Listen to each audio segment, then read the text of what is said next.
फातिमा की रानी माँ, प्रभु यीशु की माँ, आसरा तू ही है माँ।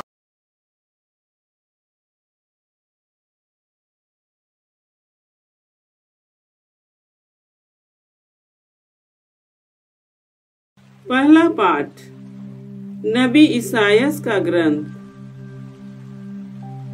अध्याय 26, पद संख्याएं 1 से 6 तक। उस दिन यूदा देश में यह गीत गाया जाएगा, हमारा नगर सुदृढ़ है, उसने हमारी रक्षा के लिए प्राचीर और 4 दीवारी बनाई है। फाटकों को खोल दो, सद्धर्मी और विश्वासी राष्ट्र प्रवेश करें।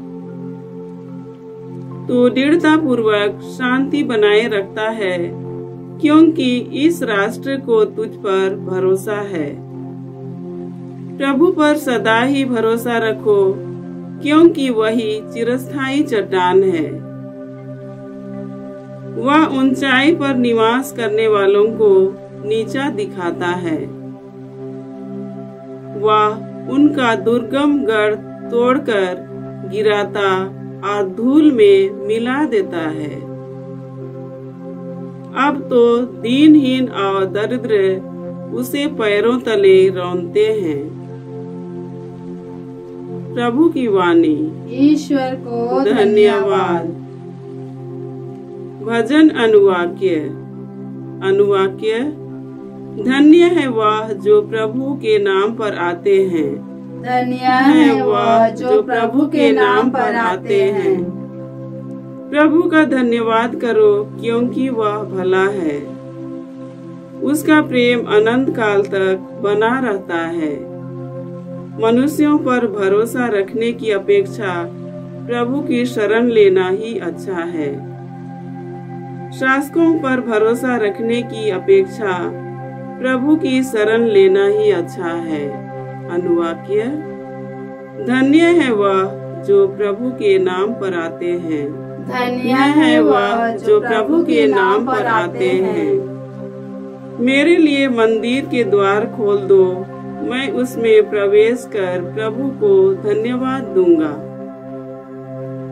यह प्रभु का द्वार है, जहाँ धर्मी प्रवेश पाते हैं।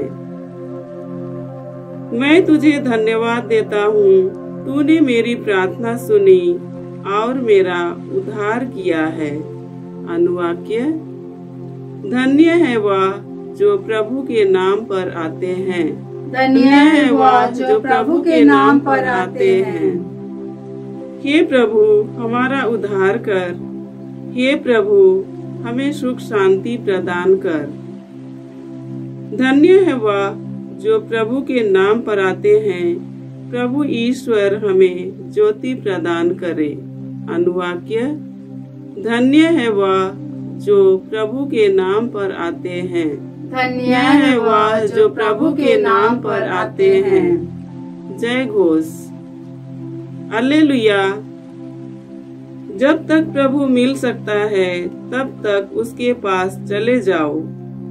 जब तक वह निकट है, तब तक उसकी दुहाई देते रहो। हालेलुया।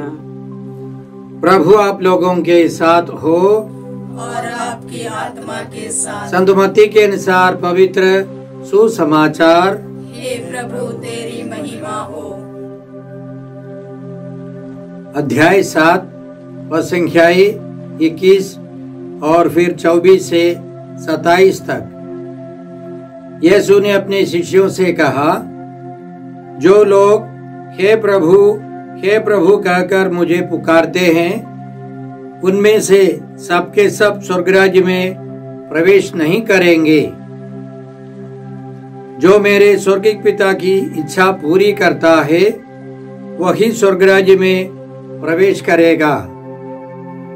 जो मेरी ये बातें सुनता और उन पर चलता है, वह उस समझदार मनुष्य के सदृश है, जिसने चट्टान पर अपना घर बनवाया। पानी बरसा, नदियों में बाढ़ आई, आंधियां चली और उस घर से टकराई। तब भी वह घर नहीं ढहा, क्योंकि उसकी नींव चट्टान पर डाली गई थी। जो मेरी ये बातें सुनता है किंतु उन पर नहीं चलता, वह उस मूर्ख के सदृश है जिसने बालू पर अपना घर बनवाया। पानी बरसा, नदियों में बाढ़ आई, आंधियां चली और उस घर से टकराई। वह घर ढह गया और उसका सर्वनाश हो गया। प्रभु का सुसमाचार। हे क्रिस्त तेरी स्तुति हो। जय यीशु क्रिस्त में प्रिय भाई और बहनों, आज का पहला पाठ नबी यशायाह के ग्रंथ से है, अध्याय 26 और संख्याएं 1 से 6 तक। इसमें हमने सुना नबी का कहना है, उस दिन यहूदा देश में यह गीत गाया जाएगा, हमारा नगर सुदृढ़ है, प्रभु ने हमारी रक्षा के लिए प्राचीर और 4 दीवारी बनाई है। फाटकों को खोल दो, सद्धर्मी और विश्वासी राष्ट्र प्रवेश करे। तू दृढ़ता पूर्वक शांति बनाए रखता है, क्योंकि इस राष्ट्र को तुझ पर भरोसा है। प्रभु पर सदा भरोसा रखो, प्रभु पर सदा भरोसा रखो, क्योंकि वही चिरस्थायी चट्टान है। याद रखे, आगमन काल के प्रथम सप्ताह हम लोग 4 मोमबत्तियों में पहली मोमबत्ती जलाते हैं। वह मोमबत्ती नबियों की मोमबत्ती है, वह भरोसा की मोमबत्ती है, क्योंकि नबियों ने हमें यह सिखाया कि प्रभु पर भरोसा रखे, क्योंकि ईश्वर हमारी चिरस्थायी चट्टान है। पुराने व्यवस्था में हम लोग महापुरुषों को देखते हैं। इब्राहिम ने ईश्वर पर भरोसा रखा और लंबी यात्रा की। उसी तरह मूसा ने प्रभु पर भरोसा रखा। बाद में दाऊद ने प्रभु पर भरोसा रखा। और सब नबी हमें यही सिखाते हैं कि हमको विषम परिस्थिति में हर समय भरोसा रखना है। नबी का कहना है, सदा भरोसा रखो। जब अच्छी तरह जीवन चल रहा है, ईश्वर पर भरोसा रखना आसान है। जब हमारे जीवन में बहुत सारी समस्याएं हैं, संकट है, बीमारियां है, कमजोरियां है, तो प्रभु पर भरोसा उतना आसान नहीं है। इसलिए हमें प्रार्थना करनी है। प्रभु पर भरोसा रखने के लिए निरंतर वचन पढ़ना है, संस्कारों में योग्य रीति से भाग लेना है और हर दिन हमें प्रार्थना करनी है कि हम प्रभु पर भरोसा रखें। आगे नबी का कहना है, वही यानी ईश्वर ही चिरस्थायी चट्टान है, सुरक्षा है। ईश्वर में ही हमको सुरक्षा मिलती है। और हम याद रखें, वह चट्टान प्रभु यीशु है। पुराने व्यवस्था में मूसा ने चट्टान को फोड़कर पानी दिया, वह चट्टान प्रभु यीशु है।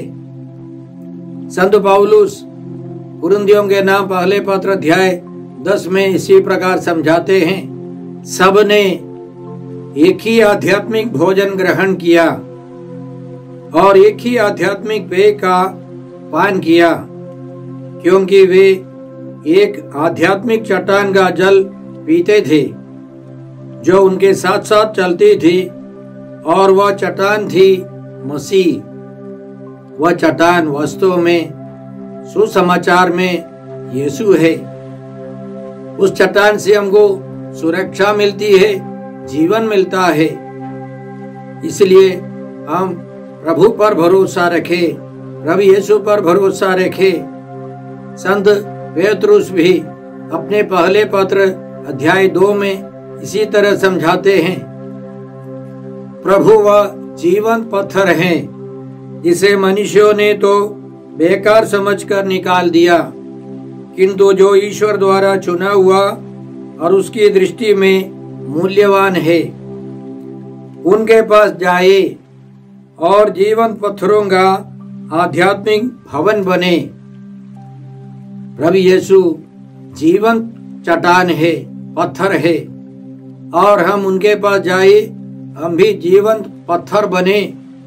हम सब मिलकर एक आध्यात्मिक भवन का निर्माण करें। यह ईश्वर की योजना है, ईश्वर चाहता है। इसलिए संत पेत्रुस आगे समझाते हैं, धर्म ग्रंथ में यह लिखा है, मैं सियोन में एक चुना हुआ मूल्यवान कोने का पत्थर रखता हूँ, और जो उस पर भरोसा रखता है उसे निराश नहीं होना पड़ेगा। प्रभु यीशु में जो भरोसा रखते हैं वे सब निराश नहीं होंगे। आशा के साथ, आनंद के साथ वे आगे बढ़ते जाएंगे। आगे संत पेत्रुस इस प्रकार समझाते हैं, आप लोगों के लिए जो विश्वास करते हैं वह पत्थर मूल्यवान है। जो विश्वास नहीं करते उनके लिए धर्म ग्रंथ यह कहता है, कारीगरों ने जिस पत्थर को बेकार समझकर निकाल दिया था वही कोने का पत्थर बन गया है। ऐसा पत्थर जिससे वे ठोकर खाते हैं, ऐसे चट्टान जिस पर वे फिसल कर गिर जाते हैं। वे वचन में विश्वास करना नहीं चाहते, इसलिए वे ठोकर खाकर गिर जाते हैं। यही उनका भाग्य है। जो प्रभु यीशु से विद्रोह करते हैं उनका विनाश हो जाता है। इसलिए इस प्रथम सप्ताह में हम लोग विशेष रूप से प्रभु यीशु पर भरोसा के लिए प्रार्थना करें। आज के सुसमाचार में प्रभु यीशु 2 महत्वपूर्ण बातें हमारे सामने रखते हैं। पहली बात यह है कि जो लोग यीशु को प्रभु प्रभु पुकार कर कहते हैं, बुलाते हैं, उनसे प्रार्थना करते हैं, उनमें सबके सब स्वर्ग राज्य में प्रवेश नहीं करेंगे। केवल वही जो पिता ईश्वर की इच्छा पूरी करता है वही स्वर्ग राज्य में प्रवेश करेगा। पिता ईश्वर की इच्छा क्या है? 5000 पुरुषों को, अन्य महिलाओं को, बच्चों को, सब रोटियों को बढ़ाकर खिलाने के बाद दूसरे दिन लोगों ने यीशु से पूछा, ईश्वर की इच्छा क्या है? ईश्वर की इच्छा पूरी करने के लिए हमें क्या करना चाहिए? तो यीशु ने उनको समझाया, ईश्वर की इच्छा यह है, उसने जिसे भेजा है उसमें विश्वास करो। आगे अपने बारे में समझाकर प्रभु यीशु कहते हैं, मेरे पिता की इच्छा यह है कि जो पुत्र को पहचान कर उसमें विश्वास करता है उसे अनंत जीवन प्राप्त हो। मैं उसे अंतिम दिन पुनर्जीवित कर दूंगा। तो पिता ईश्वर की इच्छा यह है कि हम प्रभु यीशु में विश्वास करें और उस विश्वास के आधार पर लोगों की भलाई करें। संत मत्ती के सुसमाचार अध्याय 25 और संज्ञा 31 से यीशु समझाते हैं, अच्छे लोगों से यीशु कहेंगे, मेरे पिता के कृपा पात्रों, ईश्वर की कृपा से भरकर हमें दूसरों की भलाई करनी है। प्रभु यीशु में विश्वास करते हुए हमें पवित्र जीवन बिताना है, दूसरों की भलाई करनी है। आज के सुसमाचार में प्रभु यीशु की दूसरी महत्वपूर्ण बात यह है कि प्रभु के वचन सुनकर उन वचनों के अनुसार जीवन बिताते हैं वे समझदार हैं। वे अपने घर को चट्टान पर बनाने वाले के समान है। समस्याएं आती है, पानी बरसा, नदियों में बाढ़ आई, आंधियां चली और उस घर से टकराया, वह घर नहीं गिरा, वह चट्टान पर बना घर है, इसलिए वह मजबूत है। याद रखे, वह चट्टान यीशु है, वह चट्टान कलीसिया है। हमने पहले पाठ में सुना है, वह चिरस्थायी चट्टान है, वह यीशु है। कैसरिया फिलिपी में सबों के सामने पेतरुस ने यह घोषणा की, आप मसीह हैं, आप जीवंत ईश्वर के पुत्र हैं। तब प्रभु यीशु ने सबों के सामने यह घोषणा की, मैं तुमसे कहता हूं कि तुम पेतरुस अर्थात चट्टान हो, और इस चट्टान पर मैं अपनी कलीसिया बनाऊंगा, और अधोलोक के फाटक इसके सामने टिक नहीं पाएंगे। तो इस संदर्भ में प्रभु यीशु कहते हैं कि पेतरुस चट्टान है और प्रभु यीशु निर्माता है, बनाने वाले प्रभु यीशु हैं। और उस चट्टान पर प्रभु यीशु ने कलीसिया का निर्माण किया है। तो पेतरुस से लेकर अभी तक जो कलीसिया के अधिकारी है, संत पापा है, कलीसिया है, वह एक तरह से चट्टान है, प्रभु की प्रेरणा से आगे बढ़ने वाली है। जब हम लोग भी प्रभु यीशु के वचनों को सुनकर उन पर अडिग रहकर, उन पर विश्वास रखकर कलीसिया में जीवन बिताते हैं, तब हम लोग भी मजबूत बन जाते हैं, उस मजबूत घर के समान बन जाते हैं, पेतरुस के समान बन जाते हैं। याद रखें, कलीसिया में संत पेतरुस से लेकर बहुत सारे महान संत बने हैं जिन्होंने मजबूत जीवन बिताया है। हम याद रखते हैं, आज के दिन एक महान संत है, संत अम्ब्रोस। वे मिलान के धर्माध्यक्ष थे, बहुत होशियार पवित्र व्यक्ति, धर्माचार्य, और बचपन से ही उनको ईश्वर की विशेष कृपा प्राप्त थी। चमत्कारी रूप से प्रभु ने उनको मिलान के धर्माध्यक्ष के रूप में चुना है, अभिषेक किया है। कहा जाता है उनको रोम के 6 राजाओं के साथ काम करना पड़ा। एक बार थस्सलुनीकी इलाके में बहुत भयंकर विद्रोह हुआ, रोमी सैनिकों ने बहुत सारे लोगों को मार डाला। उस समय राजा थियोडोसियस था। संत अम्ब्रोस ने उसको समझाया कि आपने दाऊद के समान घोर पाप किया है।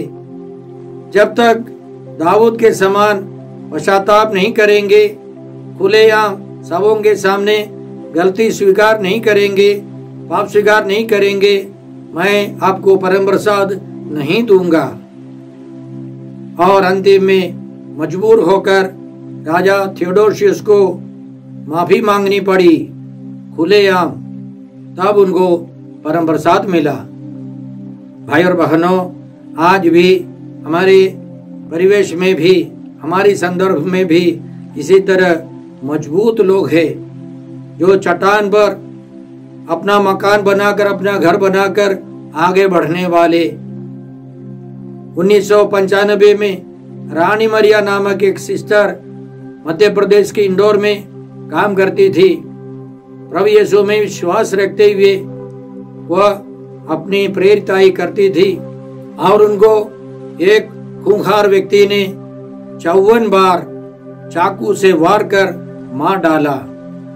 उनके जीवन काल में भी बहुत अन्याय अत्याचार सहना पड़ा, लेकिन वे अपने प्रभु पर भरोसा रखकर आगे बढ़ती गई। अब कलीसिया ने उनको धन्य घोषित किया है, उनसे हम प्रेरणा पाते हैं। इसी तरह हमारे संदर्भ में भी बहुत सारे अच्छे अच्छे लोग हैं, ईमानदार, सक्षम, हिम्मत वाले हैं।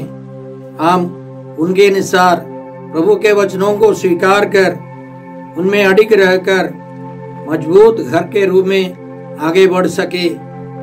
याद रखें, संत अम्ब्रोस मात्र 58 साल के जीवन में प्रभु के लिए महान कार्य कर सके। हम उनके द्वारा प्रार्थना करते हैं कि हम भी प्रभु के वचनों को पूर्ण रूप से स्वीकार करें उनमें विश्वास करें और उनके अनुसार हम अपना जीवन बिता सके। याद रखें, हम लोग इस सप्ताह में विशेष रूप से भरोसा के लिए प्रार्थना करें। हे अब्बा पिता, हे प्रभु यीशु, हे पवित्र आत्मा ईश्वर, आज के सारे पवित्र वचनों के लिए हम तुझे धन्यवाद देते हैं और तुझसे प्रार्थना करते हैं कि हम भी प्रभु यीशु में भरोसा रखकर आगे बढ़ सके। हम यह प्रार्थना करते हैं प्रभु क्रिस्त के द्वारा। हमारे प्रभु यीशु क्रिस्त की कृपा, ईश्वर का प्रेम और पवित्र आत्मा का साहचर्य आप सबों को प्राप्त हो। आमीन।